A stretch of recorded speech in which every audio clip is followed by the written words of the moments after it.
In this video, we're going to talk about your retention rates and why it might be in decline for your e-commerce business. I'm going to give you the 7 major reasons why this happens, as well as what you can do about it. Now, before we get into things, it's important to note that in e-commerce, there is many different types of terminology that apply to retention, and a lot of people are using these in an overlapping way that may not or may make sense for your business. For example, we might be talking about repeat purchase rates within 30, 60, 90, or even a year-long time frame. We might be talking about lifetime value. We might be talking about churn.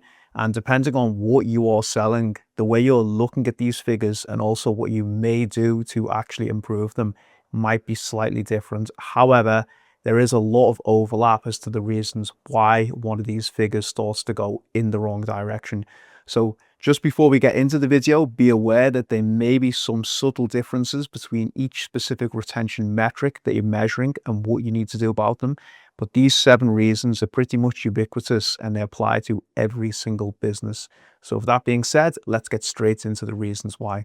Number 1 on this list, and this is the most common, it's that your product that you're actually selling is just not built for retention. As an example, let's say you sell mattresses. Despite whatever marketing strategy that you pursue, how many emails you send them, how many texts, how many promos you run, when are you going to need to buy another mattress again? I was recently auditing a kids furniture brand that sold bunk beds. This is like the hero SKU. And they were adamant that the repeat purchase rate needed to be 20% within a 365-day time period. Now, when I looked at the cohorts over this period, it was around 8%. And the only way to actually get to that 20% figure is just to change the business model in its entirety. For many businesses, it's just not plausible. Hence why that will bring us to number 2 on this list. And that is you're not releasing complementary products to complement that main hero SKU. So again, if we use the example of mattresses, you should know intuitively the customers are not going to buy another mattress after they just purchased one. What's the best way to increase a repeat purchase for a brand like this? It's to start to release things like bedding and also pillows that can complement the main hero SKU.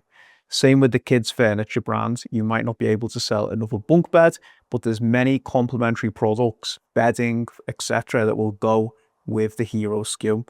So if you're not doing this and you are selling a one-time purchase item, just be aware that a lot of people just don't need to purchase that item again. Hence why your retention rate might be in decline. The third one on this list is subtle and it might not appear straight away, but over time you might notice the trend, especially if you're selling the same thing. And that is your product quality has dropped over time. How do you know this has happened? Well, you pay attention to qualitative signals. For example, in your reviews, are people commenting that the flavor has changed? Maybe your manufacturing facility has shifted. You're using different ingredients. Pay close attention to the qualitative signals. If you notice that customers are starting to show discontent and they're not happy with what they used to be happy with, then that is obviously going to have a knock-on effect on your retention over time.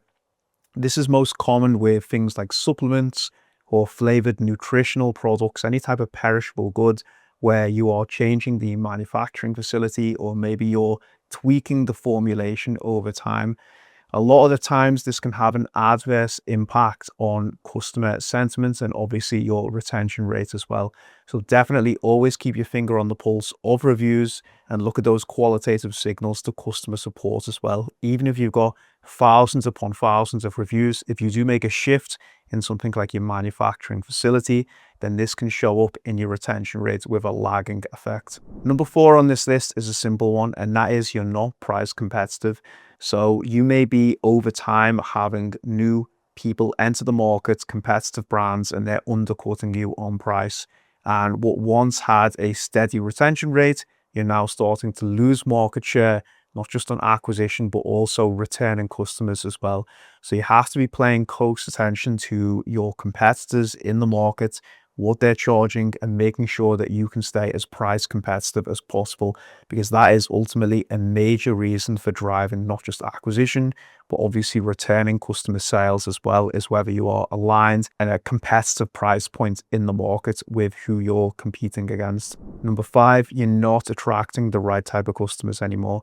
Pay close attention to your acquisition strategy. Look at the hooks, look at the positioning, look at how you talk about the products and the promises that you make to them, and also what you're selling, the entry-level hero SKU, and whether that results in a higher LTV or repeat purchase rate over time. If you are suddenly shifting the acquisition strategy to a product that doesn't have high repeat behavior or high LTV, then that is obviously going to start showing up in some of your cohorts as they start maturing. The only way to course correct this is to obviously look at what you are selling people as the main entry level product, because ultimately that is the long-term determiner of lifetime value for many brands. Number 6, this can happen without you even noticing it, but it's a natural way to progress a brand, is you start cross-pollinating channels like Amazon, retail, and all of a sudden you've expanded into multiple channels. This is a good thing overall because you need it to continuously grow the company, but this can negatively impact sometimes your D2C metrics, especially if you're selling something that maybe is more of a natural purchase in retail, like a food product. Don't be surprised to see as you start expanding omnichannel for some of the retention metrics, especially on the D2C side, to dip naturally over time.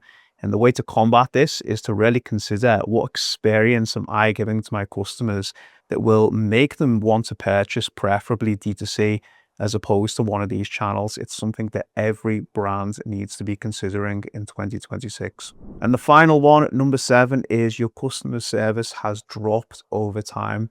Now, this is something that people need to keep their finger on the pulse with, especially as customer service becomes more automated. People turn to AI and agents to solve support tickets.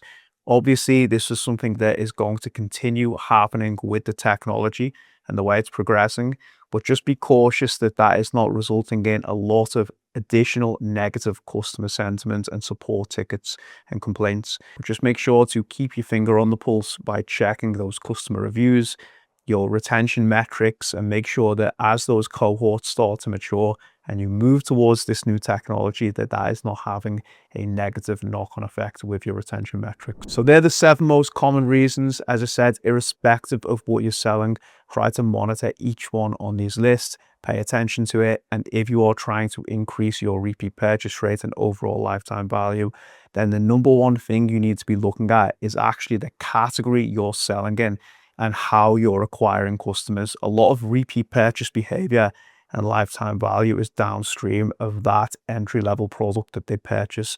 So sometimes it's not necessarily a tactical thing. It's about the whole business model and how you're fundamentally set up to retain customers. Hope this helped. Make sure to drop a like and subscribe. I'll see you again next week with another video.